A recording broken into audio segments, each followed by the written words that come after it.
We have stunning breaking news coming from the Pentagon in zero time to waste. Donald Trump and Pete Hegseth have officially ordered 1,500 U.S. soldiers to be at the ready in case Donald Trump decides to deploy them against U.S. citizens in Minneapolis, Minnesota. Troops with the Army's 11th Airborne Division in Alaska have been told to prepare in case Donald Trump decides to initiate the Insurrection Act, therefore escalating in order to intimidate the people of Minneapolis, Minnesota. Let me be clear.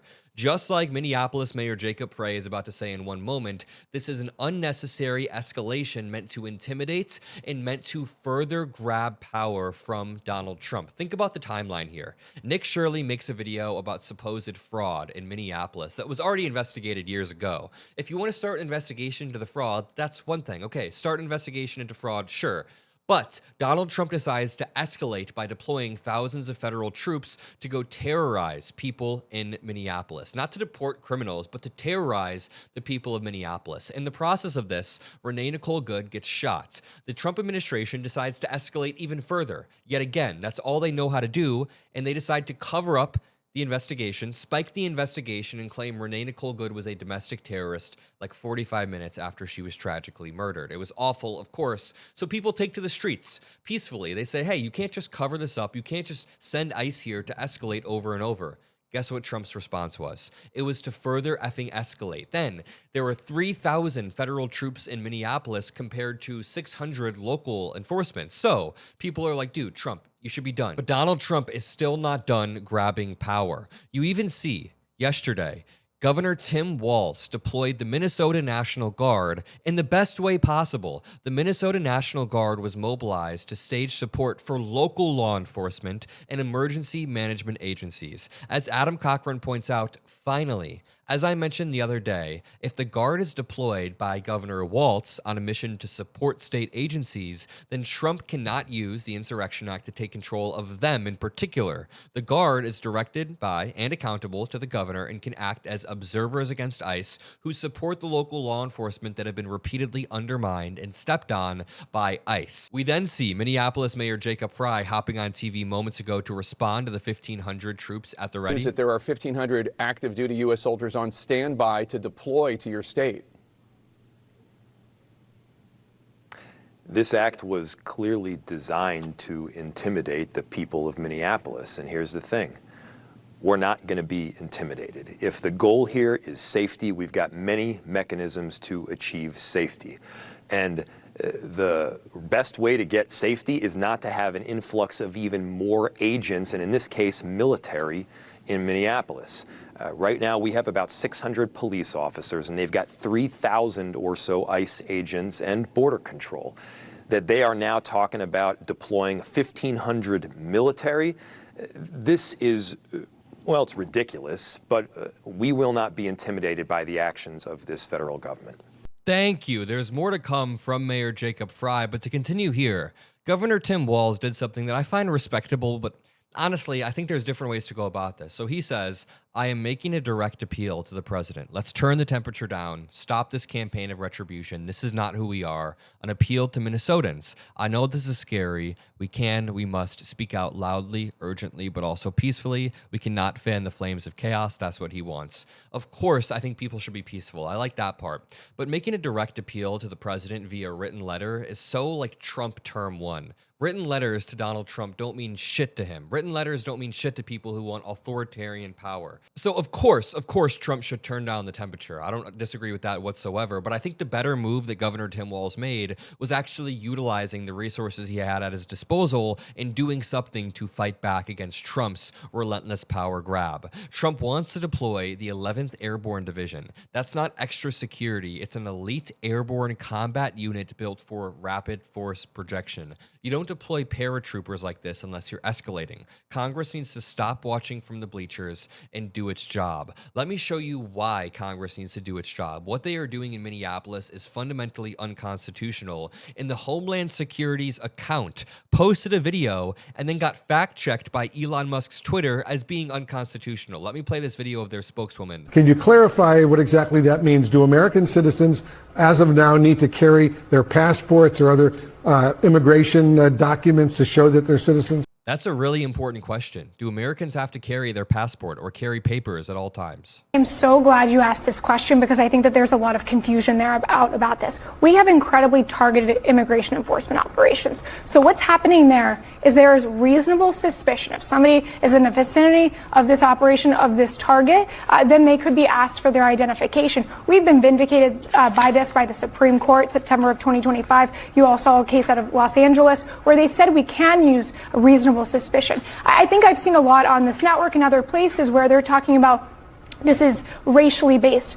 Absolutely not. Racial animus is no place in DHS and is... Come on. In practice, we have seen the DHS troops, we have seen ICE agents over and over say, where are the Venezuelans? We've got a Guatemalan. These are their words. I've shown you these videos. They literally call people out and say, hey, we've got somebody who looks a certain way. The Fourth Amendment requires probable cause, says Twitter, for arrests. Reasonable suspicion suffices only for brief investigatory stops, not full arrests.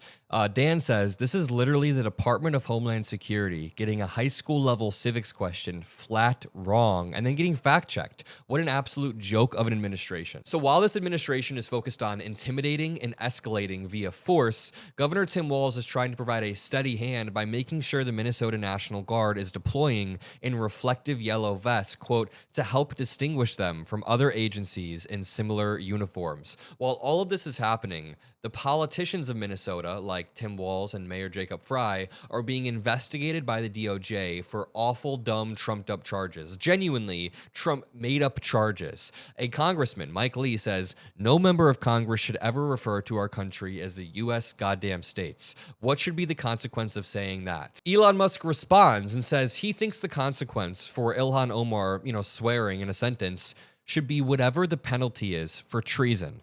For further context, Laura Loomer quote tweets Elon Musk and says, Grok, what is the real punishment for treason? I'm not going to put Grok's answer, but it of course said death. So if we just zoom out, Elon Musk is cheering and clapping as Donald Trump is about to deploy actual troops to Minnesota and Minneapolis. Donald Trump is currently targeting the mayor and governor, who are Democrats, and saying that they need to go to prison. Maybe even they've committed treason or sedition. Elon Musk, the free speech guy, the guy who bought Twitter to be a free speech advocate, is cheering and clapping all of this on while saying that Ilhan Omar should be put to death for simply swearing in a sentence. It is batshit crazy, and the fact that these are the people in control, is just absolutely mind-boggling.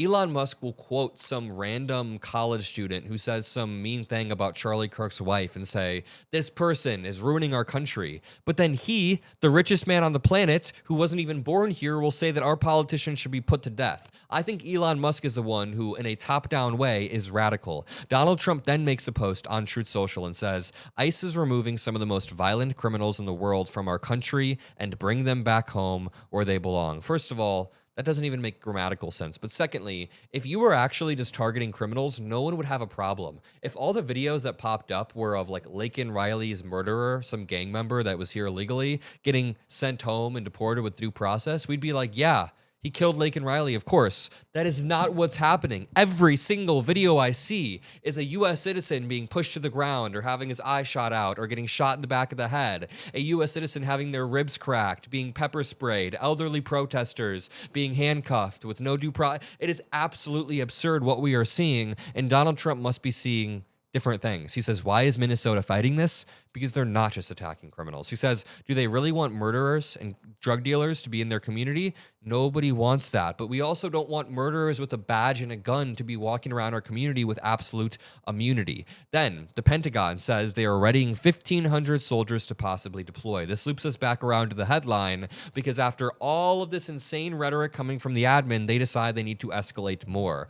The soldiers are assigned to 2 infantry battalions within the Army's 11th Airborne Division, which is based in Alaska and specializes in cold weather operations. So they are trying to deploy units meant for the cold because ICE is slipping around too much in Minneapolis, Minnesota. Are we serious here? The Lincoln Project says this has been the plan all along. Foment violence and chaos in the streets of Minnesota and Minneapolis. Implement the Insurrection Act, declare martial law, and then potentially suspend elections if he gets to the point that he wants. It's crazy because these protests that you see on screen aren't even for military force being used in Minneapolis.